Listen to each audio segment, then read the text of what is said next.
चर्चा का प्रारंभ हमारे विद्वान मित्र सुरजेवाला जी ने किया तो उनने थोड़ा छेड़ दिया हमें। माननीय उपसभापति जी, हम किसी को छेड़ते नहीं हैं, लेकिन अगर कोई छेड़ दे तो फिर छोड़ते भी नहीं। उनको याद भी आए तो शकुनी याद आए। शकुनी मतलब छल, धोखे और कपट के प्रतीक थे। मैं तो सीधे सीधे अपनी बात कहना चाहता था, लेकिन जब चर्चा का प्रारंभ हमारे विद्वान मित्र सुरजेवाला जी ने किया तो उनने थोड़ा छेड़ दिया। माननीय उपसभापति जी, हम किसी को छेड़ते नहीं हैं, लेकिन अगर कोई छेड़ दे तो फिर छोड़ते भी नहीं। और इसलिए मैं वहीं से आरंभ करना चाहता हूं। बेहतर होता वो आज यहां उपस्थित होते। माननीय उपसभापति जी, उनको याद भी आए तो शकुनी याद आए। शकुनी, चौपड़, चक्रव्यूह और इन सारे शब्दों का संबंध है अधर्म से। जाकी रही भावना जैसी, प्रभु मूरत देखी सुनत ऐसी। शकुनी मतलब छल, धोखे और कपट के प्रतीक थे। चौपड़ में तो धोखे से ही हराया गया था, और चक्रव्यूह मतलब फेरवार नहीं, घेर के मारना। अब कांग्रेस को क्यों चक्रव्यूह, शकुनी, चौपड़ ये याद आते हैं? माननीय उपसभापति जी, जब महाभारत काल में हम जाते हैं तो हमें तो भगवान श्री कृष्ण याद आते हैं।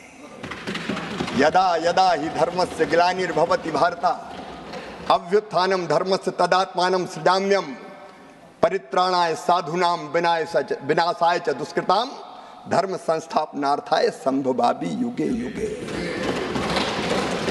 हमको तो कन्हैया याद आते हैं।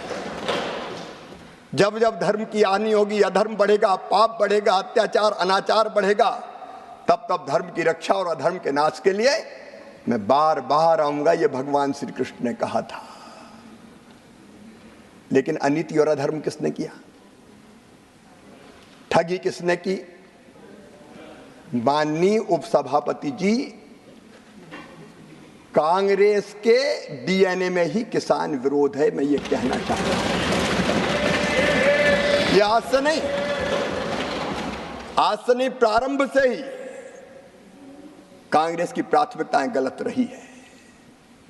हमारे प्रथम प्रधानमंत्री स्वर्गीय पंडित जवाहरलाल नेहरू जी, मैं उनका आदर करता हूं, लेकिन भारतीय परंपरा खेती के बारे में उसका निर्वाह नहीं किया। रूस गए, वहां से एक मॉडल देख के आए और कहा कि रूस का मॉडल लागू करो। भारत रत्न चौधरी चरण सिंह जी ने कहा यह नहीं हो सकता, भारत की कृषि की परिस्थितियां बिल्कुल अलग है। प्राथमिकताएं गलत थी उपसभापति जी।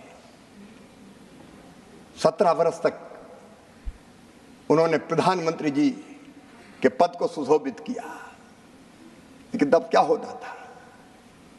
अमेरिका से PL 480 सड़ा हुआ लाल गेहूं भारत को खाने पे विवश और मजबूर होना पड़ा। माननीय उपसभापति जी, स्वर्गीय इंदिरा जी के समय, मुझे अच्छी तरह याद है, हम छोटे थे उस समय, किसानों से जबरदस्ती लेवी वसूली का काम होता था। जबरदस्ती लेवी वसूली जाती थी। अगर 2 क्विंटल भी है तो 1 क्विंटल दे के जाओ। बिंडे खोद दिए जाते थे, रखा हुआ अनाज उठा लिया जाता था। भारत आत्मनिर्भर नहीं हुआ।